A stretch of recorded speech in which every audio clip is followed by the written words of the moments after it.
సిద్దిపేట జిల్లా చింతమడక గ్రామం ముఖ్యమంత్రి కేసీఆర్ స్వగ్రామం.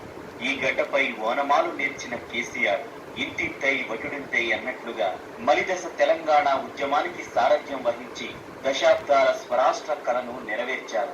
వచ్చిన తెలంగాణ ఆగకుండా ముఖ్యమంత్రిగా బాధ్యతలు చేపట్టి దేశంలోనే నెంబర్ 1 రాష్ట్రంగా తెలంగాణను తీర్చిదిద్దుతున్నారు. కేసీఆర్ ముఖ్యమంత్రి అయ్యాక ఒక రోజంతా తన సొంతూరులో ఉండాలని, గ్రామ ప్రజలతో కలిసి భోజనం చేయాలని, గ్రామ సమస్యలన్నీ పరిష్కరించాలని భావించారు. పనుల ఒత్తిడి కారణంగా రాలేకపోయారు.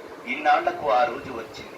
అతి త్వరలోనే తన పురిటిగడ్డ చింతమడకకు వెళ్లాలని నిర్ణయించుకున్నారు సీఎం కేసీఆర్. ఈ నేపథ్యంలో ముఖ్యమంత్రి రాక కోసం చింతమడక రెడీ అవుతోంది. తమ గ్రామంలో పుట్టి తమ కళ్ళెదుట పెరిగి అత్యున్నత స్థాయికి ఎదిగిన తమ నేతతో ఓ రోజంతా గడిపేందుకు ఆరాట పడుతోంది.